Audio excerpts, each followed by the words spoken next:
Cash Money Records taking over for the 99 in the 2000s. Welcome to Nothing Just Happens Officiating Podcast, where we share 90 years of combined experience and has taught us about the game, the whistle, and what it takes to be a great official.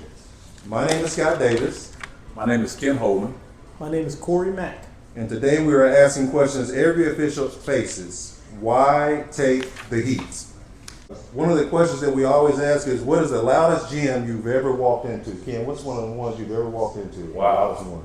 There's been a couple, but one that stands out the most would be a year that Rodney Clark, Keaton Page played in the Tournament of Champions at the old Tulsa Fairgrounds. People were waiting outside 2 hours before the game. There was lines wrapped around there. Yep. And once they got into the old Forest Arena, State Fair Arena, but it had to be one of the loudest, vibrant environments that I've ever experienced, whether it's high school or college. So, Corey, what's the funniest thing you've ever been yelled at by a coach or even a fan? The funniest thing that happened was a season ago, and they weren't even yelling at the referee. They weren't yelling at us. He was yelling at one of his players. Basically, one of the players had passed up a couple of open shots, and so the coach pulled him out of the game.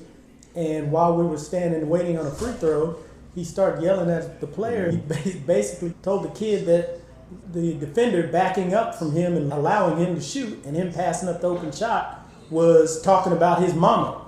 And everybody, all the players on the bench started laughing. All the people at the scorer's table started laughing.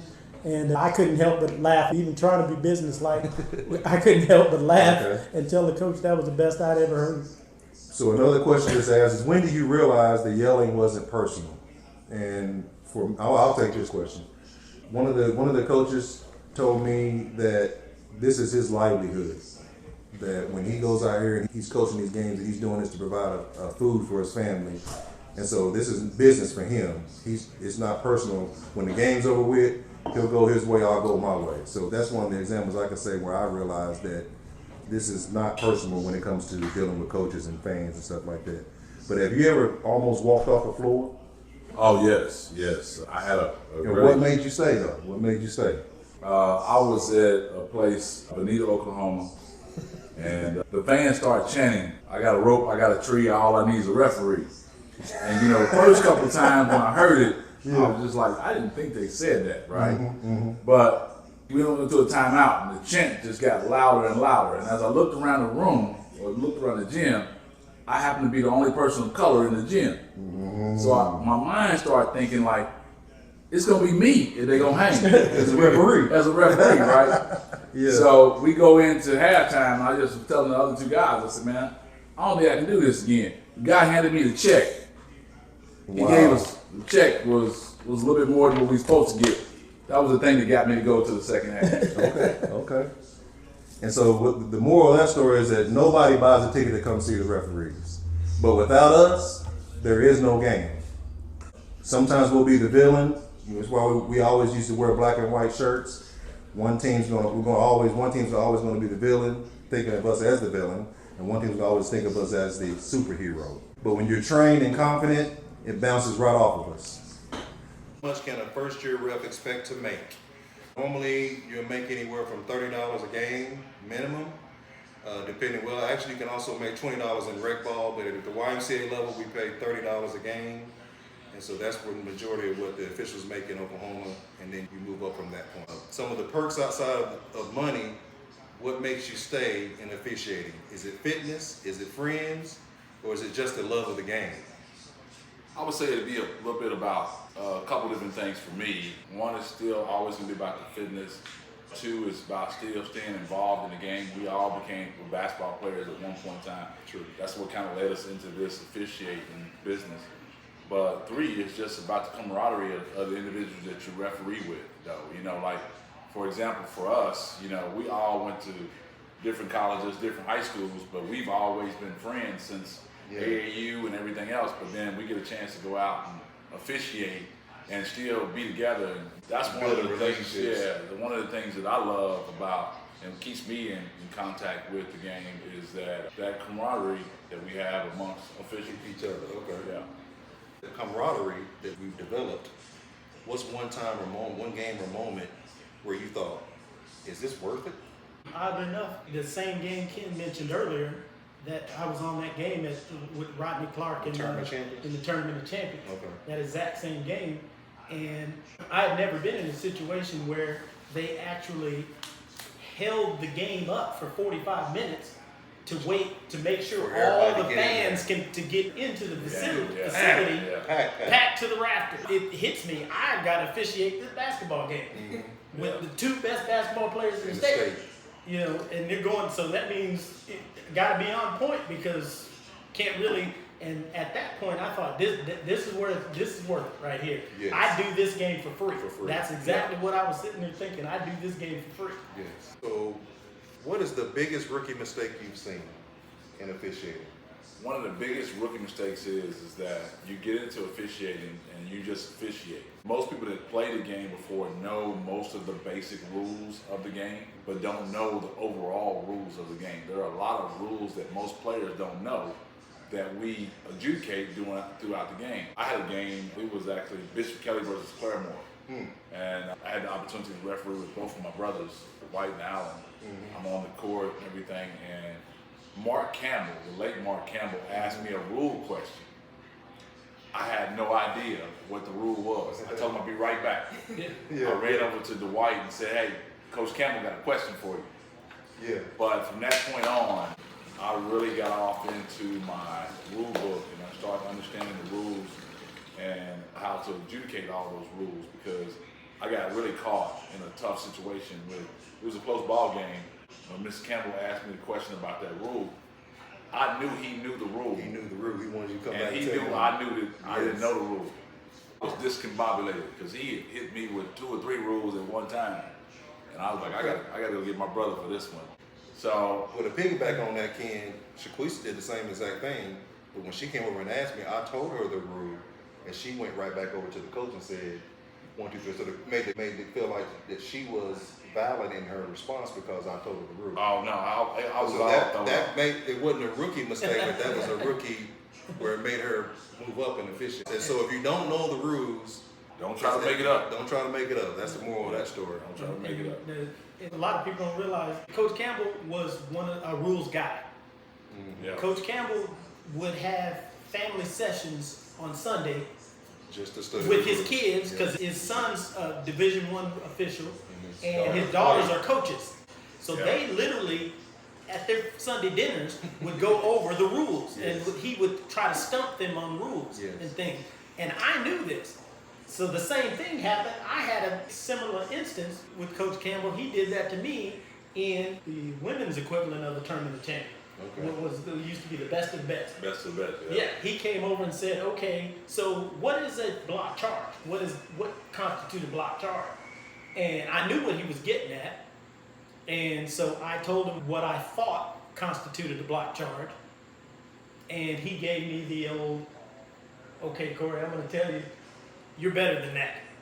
That was his Because words. That was his That was words. his word. He Does that said, mean he you said, got I'm it going to wrong? tell you. Does that mean you got it wrong? Well, the thing was, yes, I got it wrong. I got it wrong because they were up by 30. They were up by 30. His players set up, took the charge. I called the block because the other team was just, I mean, they were getting blown out. It was a They time, were place, getting and blown score. out. Yeah. But yeah. he took pride in his girls taking charges. Yeah. So he was like, anything else, you could go ahead and give them the benefit of the doubt, but not that. Yeah. And so he just wanted to see if I knew if I just blew the call, and he just told me, he corrected me, and he said, you're better than that. So is that your light bulb moment when officiating clicked? That's one of the light bulb moments that I had when officiating clicked, but certain things are absolute. Absolutely. Certain things are absolute. For him. Yeah, And especially even for his daughter today, Yeah. she's teaching the same thing. If you're gonna blow a call, you cannot blow a block charge with Lincoln Christian. Yeah. Because she teaches that. Up over and 30 over. doesn't matter. Yeah. Because that's a staple. Well, to tie all that in, the coach at that time could have caused one of you all as a rookie official to quit because you felt like you didn't validate by giving them the right rule. So by you going back, you made yourself more appropriate. You were ready for that opportunity because you went back and studied the rules. So when the next time when Coach Campbell asked you that question, you was prepared. You would have been ready. And so having a mentorship like you had with your big brother He told you, go back and learn the rules so you can make them applicable when it's time to get in this game and do it. You know what I mean? So Yeah. To this day, I go over the rules. Now, we're not doing high school rules anymore, but we do college rules. I do my tests and everything with Jeff Campbell. oh, really? And Jeff's a Division I official. He can moved up for last 10, He 12 years. He's memorized them. Last 10, 12 years. Yes. My test has been done with Jeff. Yes. And so that's a very important as far as getting a mentor, actually getting a referee family like we have here, where we can bounce things. We used to have meetings together. We used to do all our rules meetings together and go through the rules together. So when we were on the court, we wasn't gonna skip a beat. Yeah. What challenges should we expect when it comes to verbal abuse? First of all, there's going to be verbal abuse. That's true. So That's true. somebody, an official who is starting off, we definitely want to let them know that it's coming. The statistics show that a lot of officials quit in the first two years of officiating. And the main reason is because of the verbal abuse. Not adept at processing plays yet. You know, they're trying to think through things about, did I put my hand up? Did I blow the whistle? What just happened? And if a coach is or a fan is yelling, then they lose concentration. Trying to do 2 or 3 things at once instead of letting everything slow down. Slow down for them. Slow Because down. For those of us that go into basketball, it's so different than how they operate. Football happens in 12 to 15-second increments. That's true. But baseball, it happens on the pitch, right? The toughest call in baseball, I think, is at first base, safe or out, right? But in basketball, whether you're a 2-man official, 2-man crew, or a 3-man crew, we're responsible for everything that happens. Yes. And anywhere from 2.5 to 3-second intervals, right? I think when you alluded to being able to, like the fans and stuff yelling Right. at you, you gotta have thick skin. You And have- first of all, and what's the rewards for having thick skin? Well, the reward for having thick skin is you're able to work your way through it. Now, when we talk about verbal abuse and things that comes from the fan, comes from the coaches, you have to understand like where somebody's going to start off at. They're going to start off at the YMCA. Yes. So what do we have? What do we have at the YMCA? Yeah. We got parents. Right we got there. parents who half of them don't even know how to play basketball. They just volunteered That's true. to come That's out it. there. That's So it. any kind of contact, Yes. they're thinking foul. Yes. But of course, being that wherever their child is, That's the only place anything they that look. happens that the other team does is a foul. Yeah. Anything that happens that they do is Great job. Good no call right there. yeah. So they have to learn how to distinguish and deal with that. If you stick around, you start getting to officiate for actual coaches who know the game. Yes. So if they are getting on me about something, Yeah. maybe they might be right. Maybe I'm not looking at it. So You know, Ken, what do you think on that? Is thick skin a must?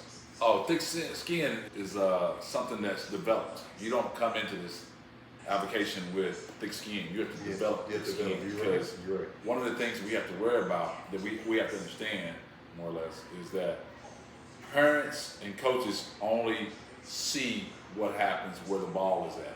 They don't see everything on the side. They don't see everything on the backside or on the other side. Everybody's eyes in the whole arena is watching the ball, or they're watching their child, Yes. right? Whereas we're responsible for 2 sidelines, a half-court line, an end line, a below the rim and above the rim. We're responsible for hand checks, block charge, all the other things that we have to continue to go through, right?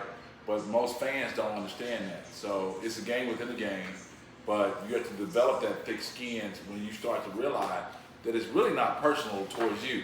Right. Because fan A is going to be fan A whether Corey, Scott, or Ken is officiating, right? Yes. They're going to be the same way, right? Yep. So we have to understand that. So we grow into thicker skin. And the more you grow into the thicker skin, the less you hear of the fans. And we give all new officials a roadmap on how to go through that process, on how to develop the thicker skin. It's not something that's a sprint. It's definitely a marathon where we have to show you. Just a real quick example is we answer questions, not statements. Yeah. That's one of the things that we've learned. And so, with that being said, sometimes we do that. until one of us get upset. But we're veteran officials. We're veteran officials. We run at an official. Remember we ran at the coach? I ran at the coach. Yeah. He ran at the coach. You ran at the coach, and the coach said, "Yeah, we're cool. We're good." He is still greeting me today. After that situation, Ken never had an issue. But as a rookie official, don't develop your thick skin by doing that. Because it's not going to be thick skin. He's going to run you out that gym if you're a rookie. But the officials matter because the game matters. So we have to really make sure that these officials know why the game is, we're not bigger than the actual game. You know, so how do we do that, Corey? Well, the first thing we were all told was show up on time. Show up like we care. You know, if we initially show we care, we show up on time, not 5 minutes late. Don't come in like right show exactly. Up early. Show up early. Exactly. You want to show up on time. You want to show the people you care by being businesslike. You don't come in and walk around and like, hey, you know what's up? And this person, that person, doing all that other stuff. You come in and you handle your business. You act like a professional, even if you're brand new. So, real quick, I'm gonna borrow over here. Executive presence.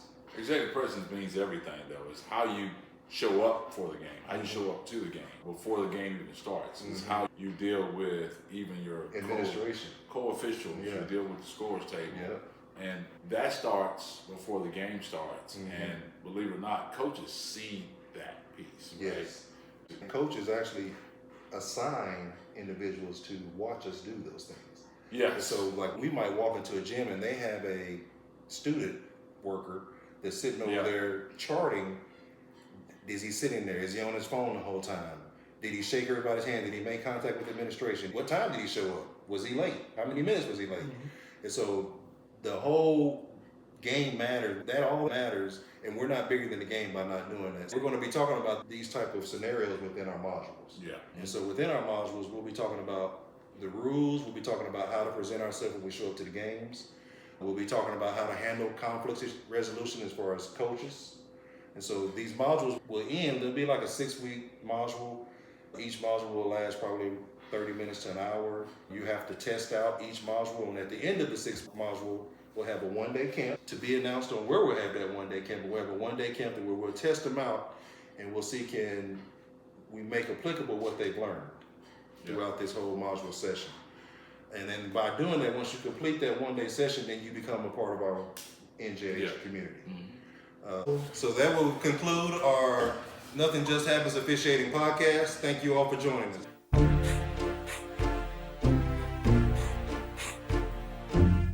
Cash Money Records taking over for the 99 in the 2000s. That being said, we're going to end this podcast by each one of us providing a story. Corey, you want to go first? You want me to go first? You go first. Okay, so I'll go first. I had a game, a Division II NCAA game, and I was meeting with my co-official in a location in East Tulsa. And when he arrived to the gym, I got out with my bag, and I had just taken my pants, two pair of pants out of the cleaners, and they were hanging. So I was ready. I can't find my pants anywhere. I can't find my pants in my bag. I'm looking all in my bag. I can't find my pants. I look over at my partner. He's 5'8". And so I can't wear his pants. The other partner's coming. He's 5'5". So I told myself, hey, what am I going to do here? So I was like, oh my God, I got to run to a Dillard's. So I called. All the Dillard's happened to close on this Saturday at 6 o'clock. So at that point, I'm thinking, oh Lord, I'm in Division II. It's a TV game. My supervisor's going to be watching the game. The supervisor of the league is watching this game because we got number 1 versus number 2. I go out there and I find an assistant coach and say, do you have any kind of black slacks or sweatpants? He was 6'8", the assistant coach for the home team. He says, I got some Under Armour pants that look just like referee pants. So I walk on the court with some Under Armour pants that come to my calf. I've got my socks all pulled. I'm pulling my pants down the whole game. And I told myself, they YouTubing me. I'm YouTube. I'm viral. They got 3 guys on the side of YouTube. It's like, these are the best pants we've ever seen. And so I'm thinking to myself, oh my God. But I went out there and I get a call at halftime from the supervisor officials and says to me, what the are you doing? And I said, I left my pants, And he was like, you're in trouble, da da da. However, this is the best game I've ever seen you referee. That's what he told me. The best game I've ever seen you referee. Great job. To make a long story short, I don't work in that league anymore due to this situation. However, I can come back to that league if I want to. But that's my story. Nothing just happened. Nothing just happened. Nothing just Nothing just happened. What you got, Ken? I'm in Arkansas. We get to the game, me and my 2 co-officials.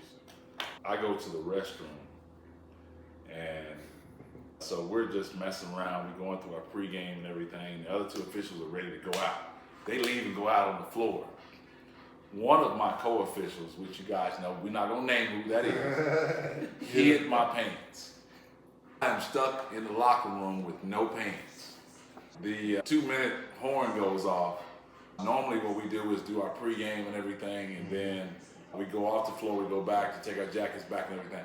But this particular game, the 2 officials decide not to come back to the locker room, right? Oh, wow. So I'm going crazy, no pants and everything. So I borrowed some sweatpants, kind of like what Scott did. And like, I go out on the floor and the 2 officials are just cracking up because one official, he's from Georgia. Good. He hid my pants though. Luckily, I was able to go back into the locker room, get my pants on, and it was not the 2-minute warning. They had the person at the score table hit the horn like it was a 2-minute warning. So I'm back there panicking everything, throw on sweatpants, go out, come back in. Wow. Got a chance to get my pants back on, go back out for the game. It took me a couple minutes to get my mind right because I was still mad at him, but I couldn't get mad at him because But you had to focus on the game. he's this tall, I'm this tall. So I had to just look at him like that. Hint. We know who that is. Yeah, so, but that was my funny story of basketball. If you have a ref tip that you have for new officials, I don't really have a ref tip You got a story? for new officials at the time. And it wasn't really a story where anything funny happened to me. It's just something that happened to us. okay. So we have a game at Panhandle State. Oh yeah. Oh Lord. And we're going in Panhandle State University, 6 hours away. Did we all go Panhandle, together in the Oklahoma. first game? And this is the one. This is me, him, and Jasper. Yeah. And we're going. No, I'm sorry. Me, you, and Chris Shaw. Yeah, Rollback. Me and Oh Rollback. wow. And Yeah, we're going to You Panhandle. telling that story? We're going to Panhandle State. Uh-oh. And we wake up in the morning, and it is snowing Yes. here. But it wasn't snowing hard yet. It wasn't snowing hard, but it was snow on the ground. It was covered. The ground was covered already with snow. So we take off, and we're like, hey, maybe we better take off a little bit early before we get out there and go. Yeah. So we take off a little bit early, and we take off, and we got to go pick Chris up in Enid. Yep. It is literally snowed all the way from where we live, all the way to the university. It took us 10 hours. It took 8 hours to get there. But On a 6-hour trip. Yes. And we get there, and this is an 8 o'clock game at night. Yes. An 8 o'clock game. We get there, both teams are there. They will not start early because of conference rules. They can't start early. So we get there, we have to wait until 8. We have to do all of the media timeouts, even though the game was not on TV or any type of streaming or anything. Which caused us to leave at 11. We didn't leave until 11 o'clock at night. Yeah. And it was completely snow and ice. In the road. That's it. It took us what? 8 hours? It took us, 8 hours just to get to we left at 11, Enid and I dropped Scott off at 7:30 in the morning. next morning. The next morning, Yeah. 7:30. We're both We're like sitting there shaking. shaking. Yeah. We're so tired and sleepy. And that was the last time I went to Panhandle State. Just so y'all know, I went out there and intentionally blocked their home games. Because I wasn't going, but actually I did go one more time. We did one more time. But other than that, I think we went out on a Thursday, and the commissioner gave us a game on a Saturday, and I gave I the was game back. reject. And I the think funny Corey, thing about you took that my is car. I Corey had to took go. it. I had to go back by myself Yeah. the Yeah. following Saturday. Yeah. Fortunately, it didn't snow, so I got there and got back in a normal time. But it was that was horrible. So.